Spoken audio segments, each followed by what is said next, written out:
Hello students, तो आज हम शुरू करने वाले हैं क्लास 9 सिविक्स की चैप्टर नंबर 1 जो कि है what is democracy, Y democracy. Democracy क्या होती है और डेमोक्रेसी क्यों ज़रूरी है। तो चलिए शुरू करते हैं।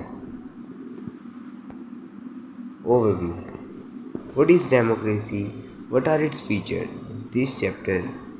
ये तो कुछ नहीं है, यहाँ पे तो बस हमारे चैप्टर का इंट्रोडक्शन दिया गया है कि हम इसमें क्या क्या पढ़ने वाले हैं, कि डेमोक्रेसी क्या होती है, डेमोक्रेसी क्यों ज़रूरी है और एम क्या है डेमोक्रेसी का।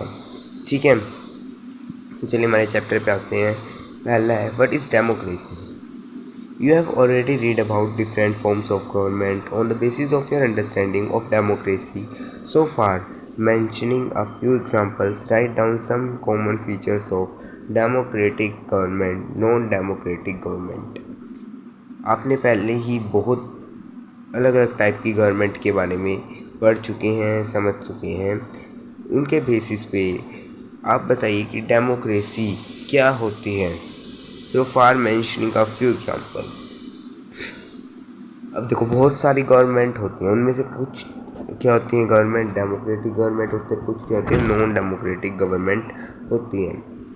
ठीक है, तो हम इसी चैप्टर में पढ़ने वाले हैं कि कौन सी डेमोक्रेटिक गवर्नमेंट होती है, कौन सी नॉन डेमोक्रेटिक गवर्नमेंट होती हैं। वाई डिफाइन डेमोक्रेसी, डेमोक्रेसी होना क्यों ज़रूरी है, या फिर हम कैसे डिफाइन करते हैं डेमोक्रेसी को कि हाँ डेमोक्रेसी है या नहीं। Before we proceed further, let us first note like this way Mary before we proceed further, let us first take note of an objection by Mary. She does not like this way of defining democracy and wants to ask some basic questions. Her teacher Matilda Lindo responded to her question as other classmates joined the discussion. इनमें इन्होंने बोला गया है कि अब यहाँ पे class room discussion है जिसमें मैरी ने क्या है ऑब्जेक्शन उठाया किसी बात को लेकर कि डेमोक्रेसी की क्या डेफिनेशन हो सकती है प्रॉपर। तो जो उसकी टीचर थी मैटिल्डा लिंगडो, उन्होंने क्या किया, उसके क्वेश्चन का आंसर किया और पूरी क्लास ने उसमें क्या है पार्ट लिया उसकी पूरी कन्वर्सेशन में। तो चलिए पढ़ते हैं उनकी कन्वर्सेशन क्या हुई। Mary, ma'am, I don't like this idea. First we spend time discussing democracy and then we want to find out the meaning of democracy. I mean, logically should not we have approached it the other way round? Should not the meaning have come first and then the example? अब Mary बोलती है कि ma'am मुझे यह जो idea है ये बिल्कुल पसंद नहीं आया।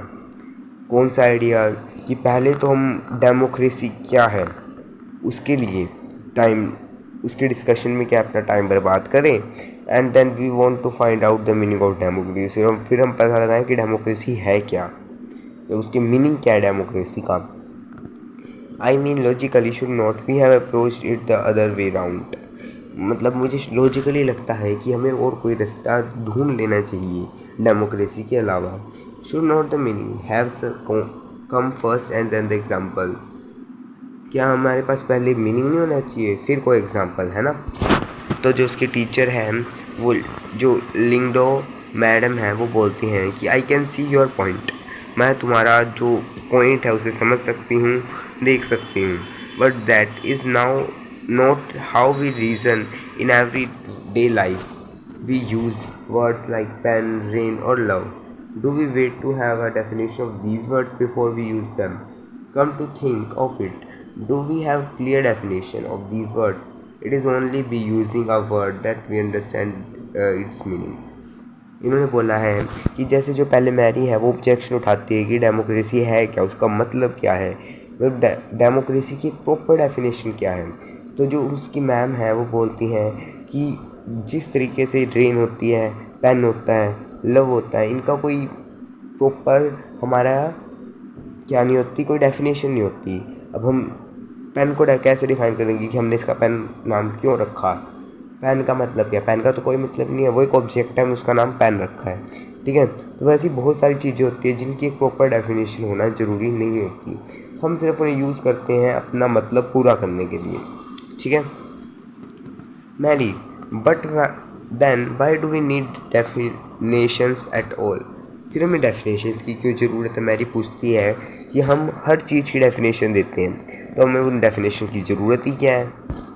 तो उसकी मैम बोलती है, we need a definition only when we come across a difficulty in the use of word. हमें डेफिनेशन की ज़रूरत सिर्फ तब पड़ती है जब हम कभी क्या करते हैं, किसी वर्ड को लेकर डिफ़िकल्ट, मतलब ये नहीं पता होता कि उसका यूज़ कहाँ होना है, कहाँ नहीं होना, ठीक है। तो उसके यूज़ को लेकर क्या है, कंफ्यूज रहते हैं, तो वहाँ पे हम डेफिनेशन का यूज़ करते हैं।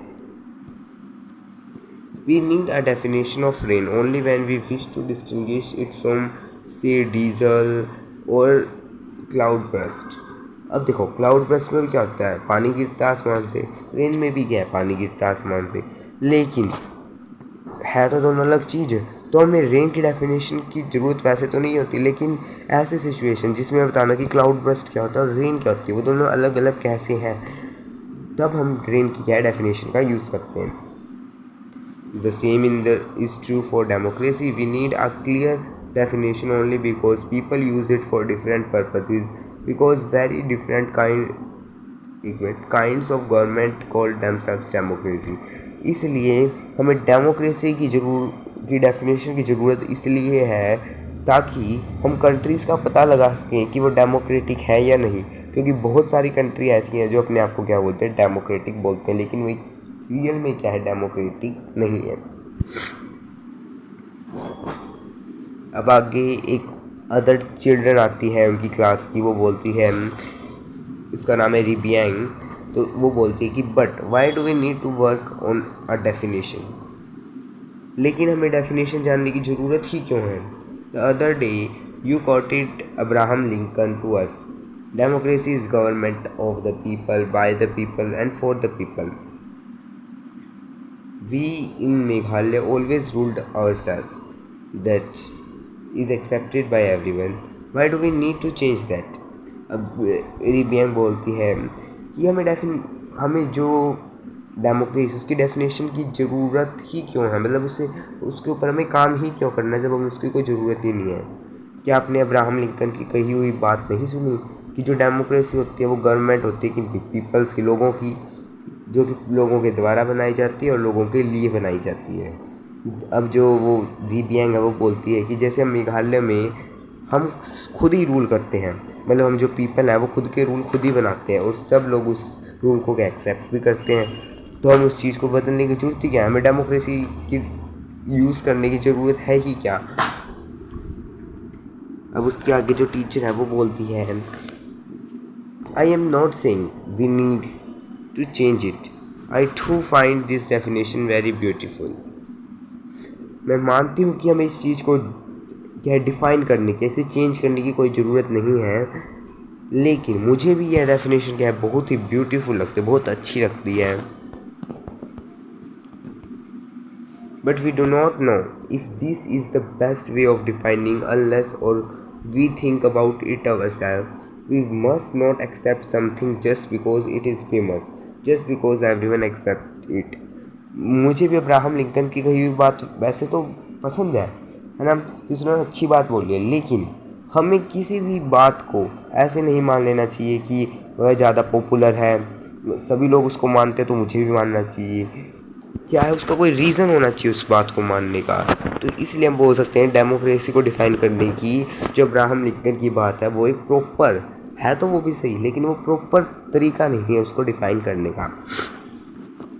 योलेंडा, ma'am can I suggest something? We do not need to look for any definition.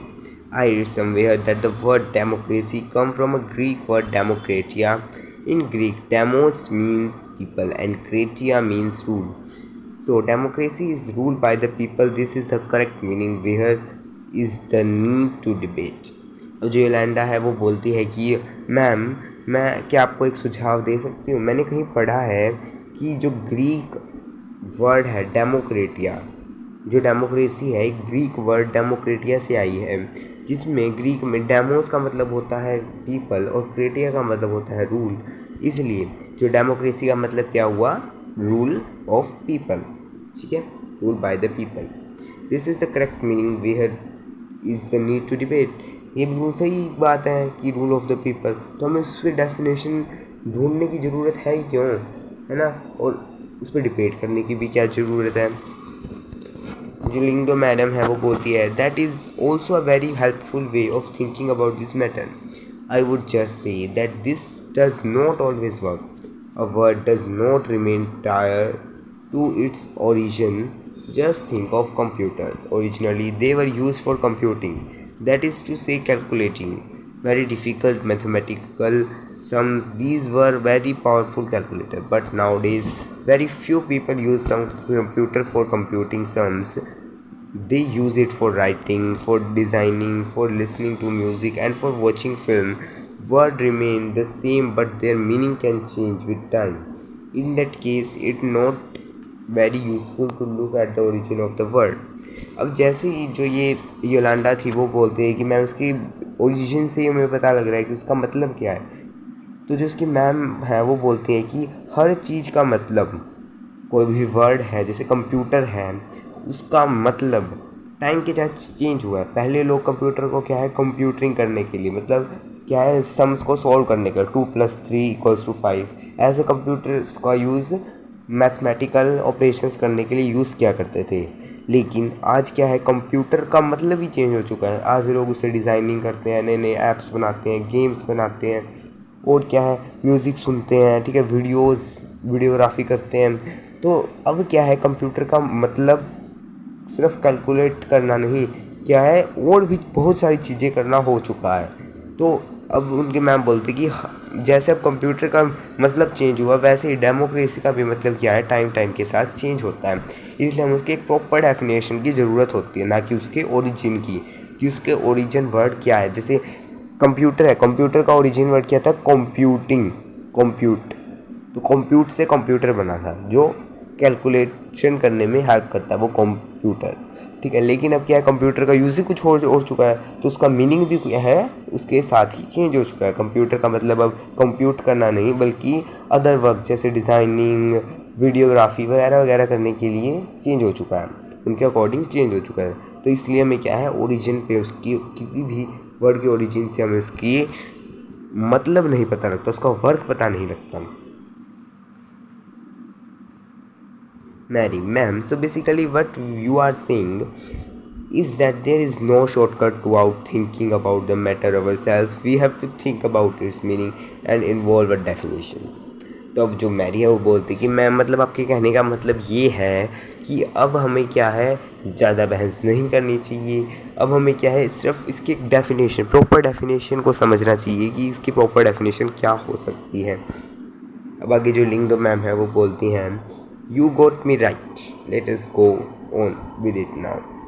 वो एक्टिविटी करते हैं, तो जो लिंगडो मैम है, seriously and try to write down the exact definition of the. अब ये बोल रही हैं कि हमें क्या है, लिंगडो मैम को क्या है सीरियसली लेना चाहिए। अब तक तो उन्हें स्टोरी में पढ़ा मजाकों में, अब हमें क्या उसको सीरियसली लेना है और एक एग्जैक्ट डेफिनेशन ढूंढ के लानी है डेमोक्रेसी की। A simple definition.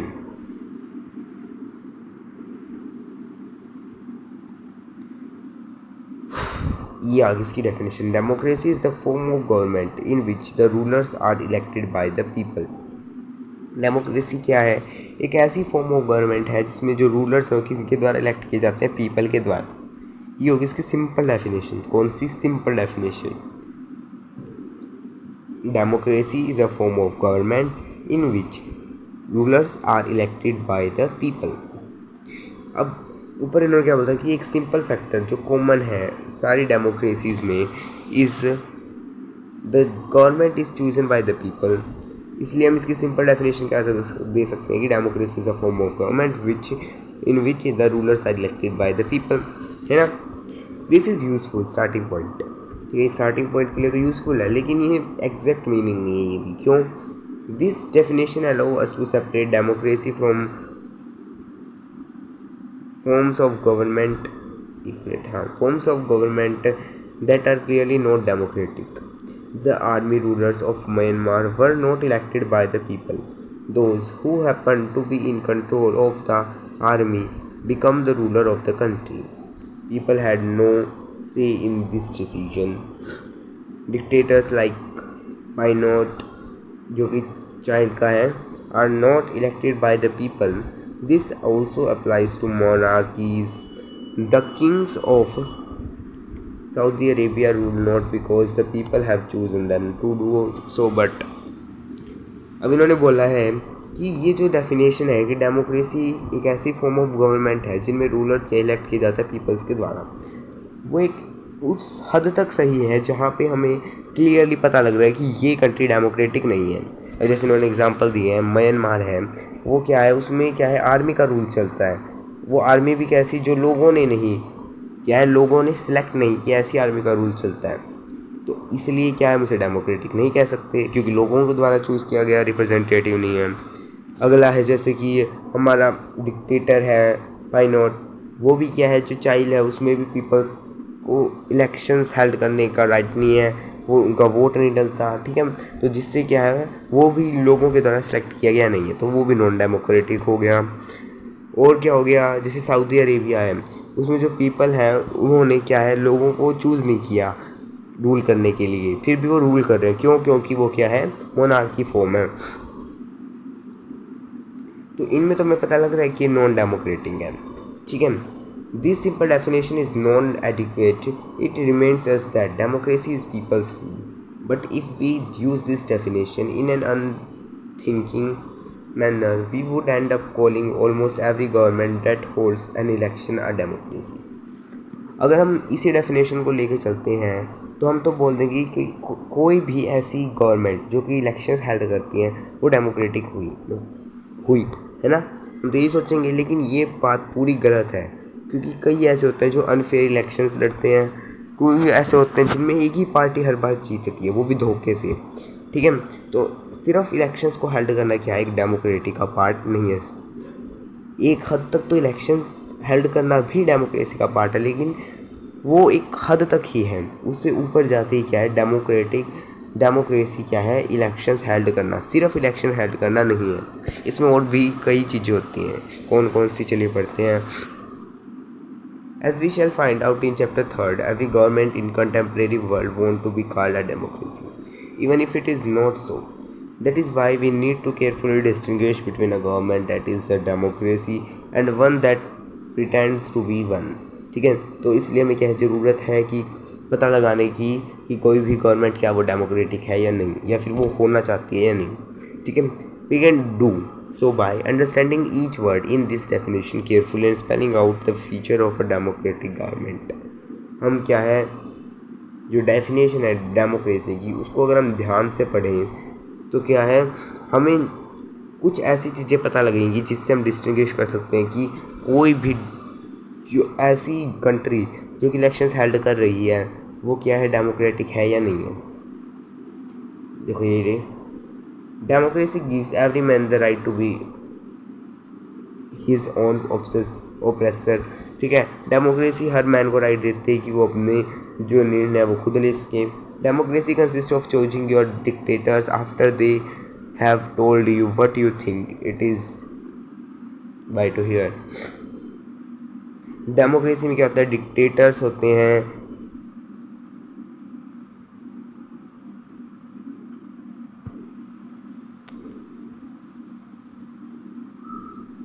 हाँ, तो डेमोक्रेसी क्या है, वो आपको मौका देती है ऐसे डिक्टेटर्स चूज़ करने का जो सिर्फ आपके लिए ही सोचे और आपके ही सुने।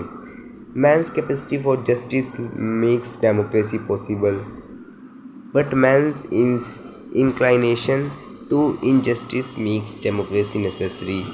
मैन की कैपेसिटी होती है डेमोक्रेसी को पॉसिबल बनाने की, ठीक है, लेकिन मैन की इंक्लाइनेशन मतलब झुकना, कोई अगर व्यक्ति झुक जाता है इनजस्टिस के खिलाफ तो वहाँ पे क्या है, डेमोक्रेसी की बहुत ज़्यादा ज़रूरत हो जाती है। Democracy is a device that ensures we shall be gone no better than we deserve. Democracy एक ऐसा डिवाइस है जो कि हमें इंश्योर करता है कि हम उस प्रॉपर वे से ट्रीट हो रहे हैं या नहीं जिससे हमें होना चाहिए। All the ills of democracy can be cured by more democracy. अगर डेमोक्रेसी की वजह से कोई अगर नुकसान हुआ तो उसे डेमोक्रेसी की हेल्प से ही ठीक किया जा सकता है। ठीक है, ये कार्टून दिखाया गया है जिसमें लोग क्या है, मिलिट्री क्या है, अपनी पूरी एनर्जी लगा के क्या है, डेमोक्रेसी को एक कंट्री में इस्टेब्लिश करने की कोशिश कर रही है। ठीक है, अब बात आती है कि फीचर्स ऑफ डेमोक्रेसी। डेमोक्रेसी में कौन कौन से फीचर्स होने चाहिए, मतलब एक ऐसी कंट्री जो अपने आप को डेमोक्रेसी कहती है, डेमोक्रेटिक कहती है, इसमें कौन कौन से फीचर्स होने चाहिए वो अब हम पढ़ेंगे। Democracy is a form of government in which the rulers are elected by the people. ये तो हमने पढ़ लिया कि डेमोक्रेसी क्या है, एक ऐसी फॉर्म ऑफ गवर्नमेंट है जिसमें जो पीपल हैं वो अपने इलेक्टेड रूलर्स को चूज करते हैं। अब इस डेफिनेशन से बहुत सारे क्वेश्चंस हमारे माइंड में राइज होते हैं कि रूलर्स कौन होते हैं, रूलर्स कौन, ऐसे तो कोई भी रूलर बन के खड़ा हो जाएगा, कल को क्या देगा कि मैं रूलर हूँ। ठीक है, 2 लोगों ने मेरे को सिलेक्ट किया तो मैं रूलर हूँ, तो ऐसे में रूलर कौन होता है, वो बात है। Which officials must be elected for any government to be called a democracy. कैसे ऑफिशियल्स सिलेक्ट होने चाहिए गवर्नमेंट में कि उस गवर्नमेंट को हम क्या बोल सकें, डेमोक्रेटिक बोल सकें। कैसे ऑफिशियल्स, मतलब कि अगर कोई मिलिट्री का है तो वो अपने मिलिट्री अफेयर संभालना, ये नहीं है कि वो कल को खड़ा होकर कह दे कि मैं पीएम हूँ, नहीं, वो गलत हो जाएगा, वो डेमोक्रेटिक नहीं रहेगा। तो ये हमें बताती है कि कैसे ऑफिशियल्स होने चाहिए। ठीक है, आई बात समझ। विच डिसीजंस में be taken by non elected officials in a democracy. मतलब जो नॉन इलेक्टेड ऑफिशियल्स हैं डेमोक्रेसी में, जो कि अब की बार लोगों के द्वारा सेलेक्ट नहीं किए गए, मतलब ये तो कहते लेकिन वो हार चुके हैं अपोजिशन पार्टी से, तो अब वो कौन कौन से जो डिसीजंस है वो खुद ले सकते हैं। ये तो है नहीं कि कल को कोई भी व्यक्ति आएगा मिलिट्री का और बोल देगा कि मैंने नया रूल बनाया है कि अब से क्या है, टैक्स क्या है सारे मिलिट्री को पे करने पड़ेंगे। नहीं, ऐसा तो नहीं हो सकता, है ना।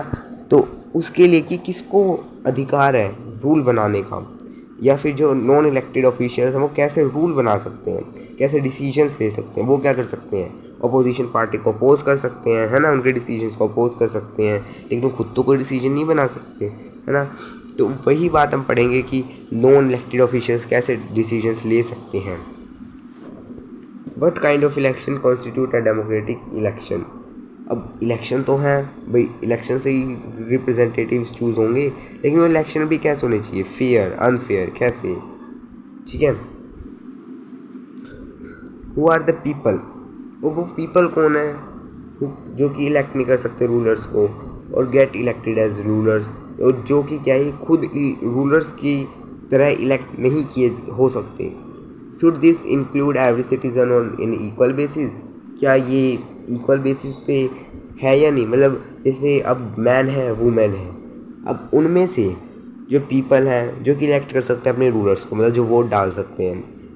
अब क्या तब वुमेन्स में ज़्यादा एज क्राइटेरिया हो और मेंस में कम, मतलब मेंस में तो 18 साल तक के दे सकते हैं और वुमेन्स में 21 साल तक की दे सकती हैं। ठीक है, तो अनइक्वल हो गया। अगर हम बोल दें कि जो मैन और वुमेन है वो बोथ ही 18 साल के ही दे सकते हैं, तो वो क्या होगी, इक्वलिटी होगी, इक्वल, है ना, इक्वल बेसिस पे हमने उनको डिस्ट्रीब्यूट कर दिया। तो वही हम देखते हैं कि जो पीपल हैं वो इक्वल बेसिस पे ट्रीट किए जा रहे हैं, नहीं, सिटीजन्स हैं जो। ठीक है, can democracy deny some citizens this right. क्या डेमोक्रेसी कुछ सिटीजन्स को मना कर सकती है इन राइट्स के लिए कि वो वोट नहीं दे सकते। हाँ, कर सकती है, जो 18 के अंडर आते हैं, है ना, 18 से नीचे वालों को क्या है, राइट नहीं होता वोट डालने का। Finally, what kind of a form of government is democracy.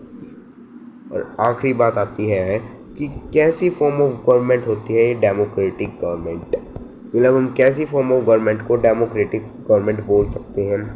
Can elected rulers do what ever they want. क्या जो इलेक्टेड रूलर्स होते हैं वो अपनी मर्जी से कुछ भी कर सकते हैं, नहीं। और must a democratic government functions with some limits. Is it necessary for a democracy to respect some rights of the citizen. क्या एक जो डेमोक्रेटिक गवर्नमेंट होती है उसे फंक्शन करना चाहिए कुछ लिमिट्स के साथ। Is it necessary for a democracy to respect some rights of the citizen. क्या डेमोक्रेसी को भी कुछ राइट, जो सिटीजन्स के राइट हैं उन्हें क्या है रिस्पेक्ट करना चाहिए, वो हम सारा पढ़ेंगे। चलिए आते हैं major decisions by elected leaders. ये है हमारा फर्स्ट फीचर कि जो बड़े बड़े डिसीजंस होते हैं वो सारे क्या इलेक्टेड लीडर्स के द्वारा ही लिए जाने चाहिए।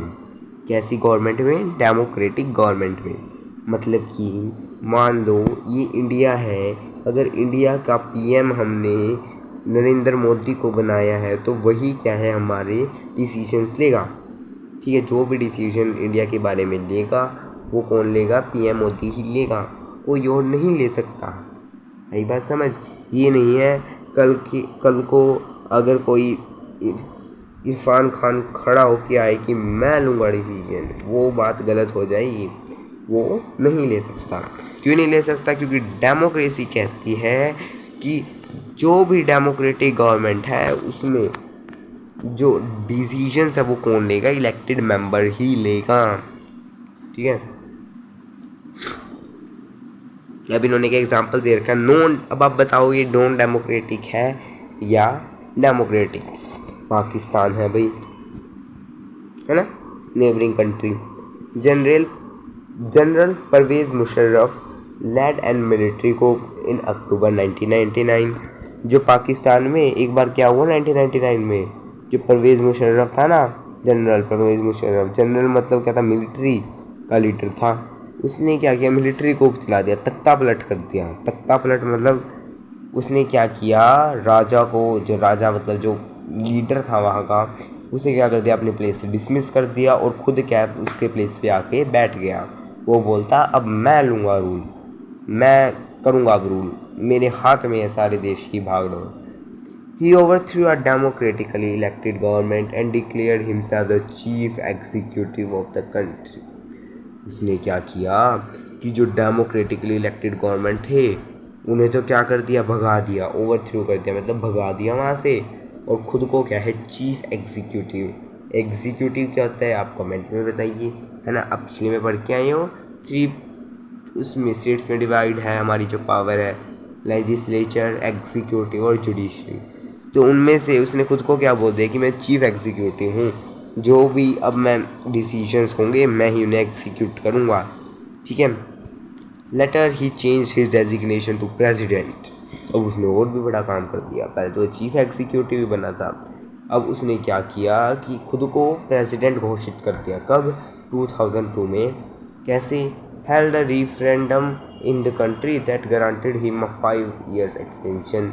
ठीक है, उसने एक ऐसा रेफरेंडम चलाया, मतलब रूल चलाया, जिसमें उसने खुद को क्या है 5 years की और एक्सटेंशन, मतलब 5 साल तो हो ही होएगा, 5 साल और एक्स्ट्रा वो क्या है रूल करेगा प्रेसिडेंट बन के। Pakistani media, human right organisation and democratic activist said that the referendum was based on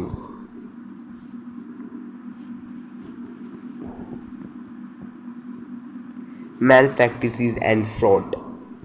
अब जो पाकिस्तानी मीडिया थी, वहाँ के जो डेमोक्रेसी एक्टिविटीज़ थे, उन्होंने क्या कहा कि जो ये रूल आया है ना नया, जो परवेज़ मुशर्रफ लेके आया, वो क्या है? मैल प्रैक्टिसेस, करप्शन पे बेस्ड है।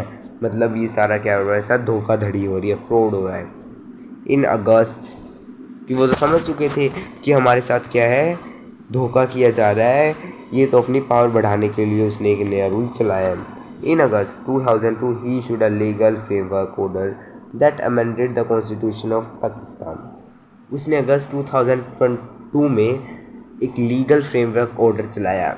ठीक है, ये ऑर्डर का नाम है लीगल फ्रेमवर्क ऑर्डर, जिसने क्या है पूरी पाकिस्तान की जो कॉन्स्टिट्यूशन थी उसे क्या कर दिया, उसमें बहुत सारी चेंजेस कर दिए, पलट कर रख दिया उसे। According to this order the president can dismiss the national and provincial assemblies. इस जो अब ये रूल आया था उसके अकॉर्डिंग जो प्रेसिडेंट था ना, वो किसी भी नेशनल और प्रोविंशियल असेंबलीज को डिसमिस कर सकता था। मतलब अगर मान लो आज यहाँ कोई बैठक होनी है तो वो कह सकता था कि आज यहाँ बैठक नहीं होगी, है ना, इस जगह आज बैठक नहीं होगी। पार्लियामेंट में जाके बोल दे कि यहाँ पे अब से क्या होगा, कुछ और ही चलेगा काम, अब यहाँ पे कभी भी कोई भी असेंबली हेल्ड नहीं होगी। तो बहुत बड़ी पावर होगी ना। The work of the civilian cabinet is supervised by national security council. अब इसने और भी बड़ा काम कर दिया। क्या किया इसने बोल दिया कि जो कैबिनेट है ना, जो सिविलियन कैबिनेट है, मतलब जो भी काम होगा, जो अधिकारी हैं काम करने वाले, वो सारे सुपरवाइज किए जाएंगे नेशनल सिक्योरिटी काउंसिल के द्वारा। मतलब मान लो अगर ये पार्लियामेंट है, इधर 10 लोग बैठे हैं, तो उसने बोल दिया 10 के पीछे क्या मिलिट्री के लोग खड़े होंगे जो कि इनके ऊपर क्या है नज़र रखेंगे, ठीक है, कि ये कैसा काम कर रहे हैं। ये तो बहुत बड़ी गलत काम कर दिया उसने। After passing this law elections were held to the national and provincial assemblies. इस लॉ के बाद जो इलेक्शंस थे वो कहाँ हेल्ड किए जाने लगे, नेशनल और प्रोविंशियल असेंबलीज में, ठीक है। So Pakistan has had elections, elected representatives have some powers, but the final authority rests with the military officer and General Musharraf himself। अब क्या हुआ, वैसे तो देखिए इधर क्या था, इलेक्शंस भी हो रहे थे, ठीक है, लेकिन अब मान लो इलेक्शंस में कोई पार्टी, ए पार्टी जीती, ठीक है, विनर, ये क्या हो गई, जीत गई ए पार्टी। अब जो ये रूल बनाएगी वो किसके द्वारा सुपरवाइज किए जाएंगे, ये मिलिट्री के जो लोग खड़े हैं, मिलिट्री के लोगों के द्वारा सुपरवाइज की जाएगी, है ना। तो अगर मान लो उन्होंने कोई ऐसा ऑर्डर तैयार किया जो मिलिट्री ने नहीं माना, मिलिट्री ने क्या किया, नहीं माना, तो अब जो ये ए पार्टी है उसे क्या कर दिया जाएगा, तो डिसमिस कर दिया जाएगा, या फिर क्या कर दिया जाएगा, उनका वो जो ऑर्डर है उसे क्या कर दिया जाएगा, कैंसिल कर दिया जाएगा, है ना। मतलब ए पार्टी के बाद तो कोई पावर रही नहीं, वो तो बस नाम की पार्टी रहेगी, जीतने वाली पार्टी, ठीक है। तो यही जो पावर थी वो किसकी हाथों में रहेगी, सिर्फ मिलिट्री ऑफिसर्स के और जनरल मुशर्रफ के हाथों में, मतलब उनके अलावा कोई भी डिसीजन नहीं ले सकता था।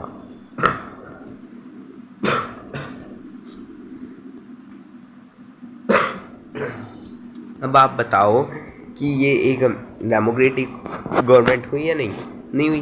कहने को तो यहाँ पे इलेक्शंस भी हो रहे थे, रिप्रेजेंटेटिव्स भी चुने जा रहे थे, फिर भी ये क्या है, डेमोक्रेटिक गवर्नमेंट नहीं हुई, है ना। क्यों नहीं हुई, क्योंकि यहाँ पे जो डिसीजंस थे वो किसके द्वारा लिए जा रहे थे, किसी थर्ड पर्सन के द्वारा लिए जा रहे थे। Clearly there are many reasons why Pakistan under general Musharraf should not be called a democracy, ठीक है, इन्होंने यहाँ पे आंसर भी दे दिया। But let us focus on one of these. Can we say that the rulers are elected by the people in Pakistan.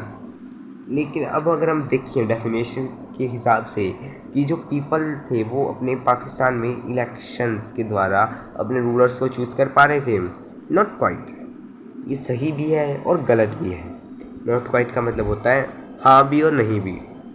People कैसे हाँ भी नहीं भी, पीपल वैसे तो अपने रिप्रेजेंटेटिव्स को इलेक्ट कर पा रहे थे, ठीक है, प्रोविंशियल असेंबलीज के लिए, बट जो इलेक्टेड रिप्रेजेंटेटिव्स थे वो क्या थे, रियली अपने डिसीजंस, लोगों के लिए खुद डिसीजंस नहीं ले पा रहे थे। They can not take the final decision.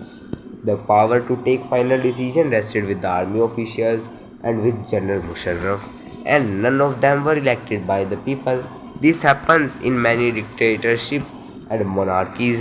यही काम तो डिक्टेटरशिप्स और मोनार्कीज में भी तो होता था कि जो डिसीजंस है वो राजा ही लेता था, ठीक है। वैसे ही अब यहाँ पे राजा कौन था, जनरल मुशर्रफ था। They formally have an elected parliament and government but the real power is with those who are not elected. वैसे तो कहने को इलेक्टेड पार्लियामेंट के लोग क्या है बना रहे थे रूल्स, लेकिन फिर भी जो पावर थी, जो असली पावर थी रूल्स बनाने की, वो किसके पास थी, जो लोग इलेक्टेड नहीं हुए थे, मतलब जो लोग चुनाव में नहीं खड़े हुए थे और जिन्हें नहीं चुना गया था। In a few countries the real power was with some external power and not with locally elected representative. This can not be called people's rule. This give us the first feature in a democracy. In a democracy, the final decision making power must rest with those elected by the people। इसे आप क्या कर लीजिए, star mark कर लीजिए अपनी copy में। अब कहेंगे क्यों, क्योंकि इसी से क्वेश्चन बन के आता है, ठीक है। तो आप ये मत कहना कि हमें क्वेश्चन बताया नहीं।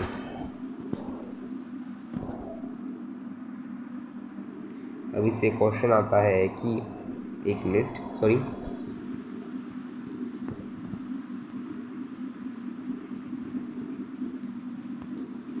हाँ, तो ये क्वेश्चन आ सकता है कि define the first feature of democracy, या जो डेमोक्रेसी के फीचर डिफाइन करने वाला 5 मार्क्स में आपका क्वेश्चन आता है, उसमें भी आप इसे लिख सकते हो। ठीक है, ये आपका फर्स्ट फीचर है। In a democracy the final decision making power must rest with those elected by the people. ठीक है, आगे चलिए। Free and fair electoral competition. अब ये दूसरा फीचर है। क्या है दूसरा फीचर? जो फ्री और फेयर इलेक्टोरल कंपटीशन है वो कैसा होना चाहिए? फ्री और फेयर होना चाहिए। जो इलेक्टोरल कंपटीशन है वो कैसा होना चाहिए? फ्री और फेयर होना चाहिए। मतलब जो इलेक्शंस होते हैं वो क्या होने चाहिए? सही होने चाहिए और फेयर होने चाहिए। ये नहीं है कि लोगों को पैसे दे दे के इलेक्शंस करवा रहे हैं, नहीं, वो गलत हो जाता काम। ठीक है, तो अगर हम अब आगे देखें, in China the elections are regularly held after every 5 years. For election, the country's parliament called क्योंग्यो रेनविन, और ये एक और नाम दिया गया, 1 मिनट, डाई बियाओ दुही दाहुई नेशनल पीपल्स कांग्रेस। इन्होंने बोला गया है कि चाइना में भी क्या है, हर 5 साल के बाद इलेक्शंस हेल्ड किए जाते हैं पार्लियामेंट में, जिसका नाम ये कुछ दिया हुआ आपको, वो आप देख लेना। जो नेशनल पीपल कांग्रेस है उसके पास पावर है कि वो अपॉइंट कर सकते हैं प्रेसिडेंट को of the country. It has nearly 3000 members elected from all over China. जो ये नेशनल पीपल्स कांग्रेस है इसमें क्या है, 3000 मेंबर है जो कि ऑल ओवर इन चाइना क्या है इलेक्ट किए गए हैं। Some members are elected by the army before contesting elections. A candidate needs the approval of the Chinese Communist Party. Only those who are members of the Chinese Communist Party or 8 smaller parties allied to it were allowed to contest elections held in 2002 to 3. The government is always formed by the Communist Party. आपको ऐसे समझ नहीं आएगा, 1 minute समझाता हूँ, हो सकता आ भी गए हो। देखिए क्या होता है कि एक चाइनीज़ कम्युनिस्ट पार्टी नाम से एक पार्टी है, ठीक है, उसमें क्या है 8 स्मॉलर पार्टीज़ हैं, 8 पार्टीज़ और हैं जो कि उससे छोटी हैं, वो भी किसका ही पार्ट है? चाइनीज़ कम्युनिस्ट पार्टी का ही पार्ट है। अब क्या होता है कि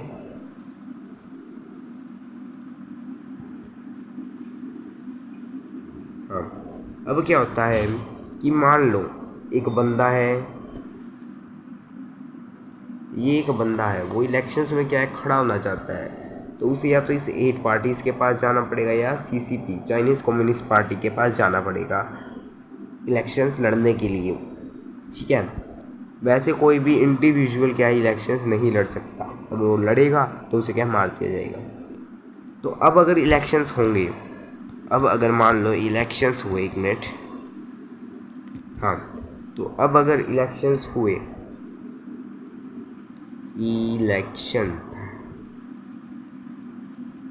अब अगर इलेक्शंस हुए तो या तो इन 8 पार्टीज में से कोई जीतेगा। 8 parties A, B, C, D, E, F, G और H, इन मान ली 8 पार्टी हैं, इनमें से या तो कोई जीतेगा या कौन जीतेगी? कम्युनिस्ट पार्टी जीतेगी। ठीक है, अगर प्रेसिडेंट वाली बात है तो PM कौन बनेगा? Communist party. और अगर CM चीफ मिनिस्टर वगैरह की बात है तो इनमें 8 पार्टीज में से ही कोई बनेगा। मतलब अगर अब कोई भी पार्टी जीतेगी तो जो मेन पावर किसके पास ही रहेगी? चाइनीज़ कम्युनिस्ट पार्टी के पास में ही। तो इनडायरेक्टली और डायरेक्टली कौन ही जीतेगा? चाइनीज़ कम्युनिस्ट पार्टी ही जीतेगी। The example of Zimbabwe shows the sorry, ये हम दूसरे पेज पे आ गए।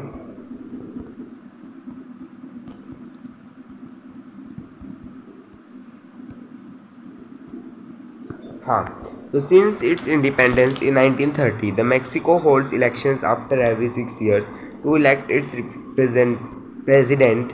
The country has never being under a military or dictator rule, but until 2000 every election was won by a party called PRI, Institutional Revolutionary Party. Opposition parties did contest elections but never managed to win. The PRI was known to use many dirty tricks to win elections. All those who were employed in government offices had to attend its party meetings.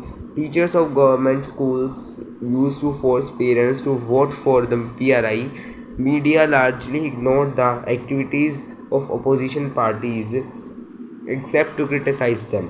Sometimes polling booths were shifted from one place to another in last minute, which made it difficult for people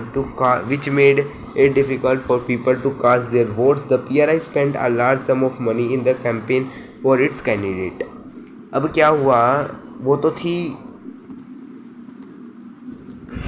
किसकी बात, China की। और अब बात आती है Mexico की। Mexico जब से क्या हुआ है, ये आज़ाद हुआ, इंडिपेंडेंट हुआ 1930 से, उसमें इलेक्शंस होते हैं प्रेसिडेंट बनने के लिए। उसमें ऐसा कोई काम नहीं है कि जो मिलिट्री है या डिक्टेटर है वो रूल्स को क्या करता है, बनाता है। लेकिन जब से हम क्या हुई है, आज़ाद हुई है मैक्सिको, तब से देखा जा रहा है कि एक ही पार्टी क्या है वहाँ पे रूल संभाल रही है, मतलब वही हर बार जीत जाती है, जिसका नाम है PRI, इंस्टीट्यूशनल रेवोल्यूशनरी पार्टी। ठीक है, तो opposition party did contest elections. China में तो क्या था, कोई और पार्टी अगर इलेक्शंस लड़ ही नहीं सकती उन 8 पार्टियों के अलावा।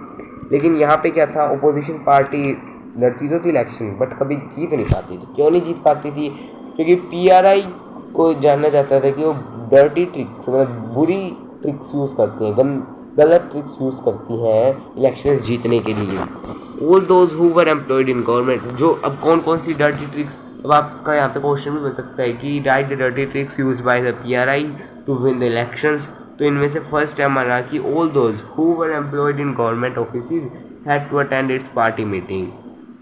Teachers of government schools used to force parents to vote for the PRI. Media largely ignored the activities of oppositional political parties except to criticize them. अब क्या होता था कि जो गवर्नमेंट ऑफिशियल्स होते थे उन्हें क्या है, जो भी PRI की पार्टी होती थी, मीटिंग पार्टी होती थी, ठीक है, उससे क्या है अटेंड करने के लिए बोला जाता था। जो टीचर्स होते थे गवर्नमेंट स्कूल्स के, वो क्या है अपने पेरेंट्स को PRI को ही वोट करने के लिए फोर्स करते थे। कहते थे अगर तुम उसे वोट नहीं करोगे तो हम क्या है तुम्हारे बच्चों को नहीं पढ़ाएंगे। जो मीडिया थी वो लार्जली इग्नोर करती थी। जो भी अपोजिशन पॉलिटिकल पार्टी जो भी अच्छे काम करती थी उसे तो नहीं दिखाती थी टीवी पे, लेकिन जो भी उसको क्रिटिसाइज़ करने की बात आती थी वो उन्हें क्या है भर भर के क्रिटिसाइज़ करती थी। समटाइम्स जो पोलिंग बूथ होते थे वो इलेक्शंस के टाइम पे बिल्कुल लास्ट मिनट पे क्या है चेंज कर दिए जाते थे, मतलब अपनी जगह से कहीं और भेज दिए जाते थे, जिसकी वजह से जो कम वोट आते थे, अब कम में से मान लो अगर 40 वोट थे टोटल, 40 में से अगर 20 वोट PRI के लिए हैं, और सॉरी 20 नहीं, हाँ अगर 28 वोट PRI के लिए हैं और 20 वोट क्या है अदर पार्टी के लिए, तो जीतेगी तो कौन, PRI जीतेगी। अगर मान लो इसी 40 में दूसरे एरिया के 40 वोट ऐड हो जाते, ठीक है, क्योंकि लोग वोट नहीं दे पाए थे, तो अगर लोग वोट नहीं दे पाए तो कम लोगों ने पार्ट लिया तो इसलिए कम चांसेस हुए दूसरी पार्टी से जीतने के। लेकिन अगर पोलिंग बूथ अपनी जगह पे रहते तो दूसरे एरिया के भी 40 बंदे ऐड हो जाते, तो मान लो अब 20 तो उसको मिले ही दूसरी पार्टी को, साथ में 30 दूसरी पार्टी के मिल गए, तो 20 + 30 50, और इसे क्या है सिर्फ 30 ही मिले, 30 वोट ही मिले PRI को, तो जीतेगी कौन, अपोजिशन पार्टी। लेकिन ऐसा होने नहीं देते, तो 40 में से जहाँ पे उन्हें लगता था कि हमारी यहाँ ज़्यादा पावर है वो क्या है उसी जगह पे अपना डेरा जमा लेते थे, मतलब वहीं पे क्या है इलेक्शंस हेल्ड करवाते थे, जिसकी वजह से वही जीतते थे। Should we consider the election describe as example of people electing their rulers? क्या हम इलेक्शंस को बोल सकते हैं कि ये क्या है लोगों के द्वारा चूज़ किए गए हैं इनमें रूलर्स? नहीं, तो हम ऐसा नहीं बोल सकते। Reading these examples we get a sense that we can note there are many problems here in China. The elections do not offer the people any serious choice. They have to choose the ruling party and the candidate approved by it. Can we call this a choice? In the Mexican example, अब ऊपर क्या बोला गया है, ये ऊपर वाली बात बताई गई है कि चाइना में तो ऐसा होता था कि दूसरे बंदे को खड़ा ही होना दिया जाता था इलेक्शंस में, अगर वो होता तो उसका बहुत बुरा हाशिर किया जाता था।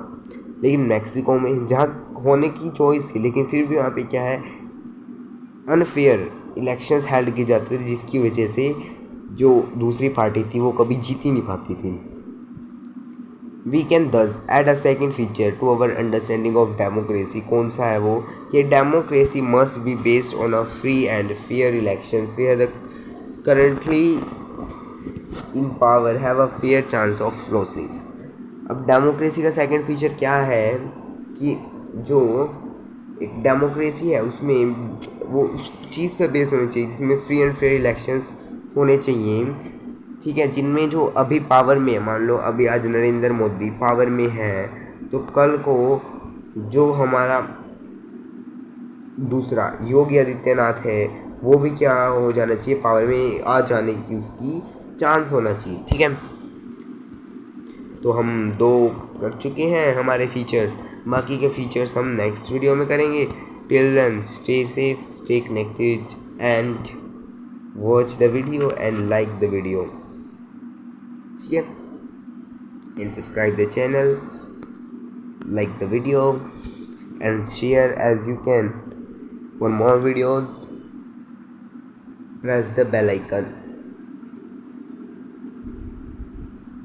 Okay, bye, thank you.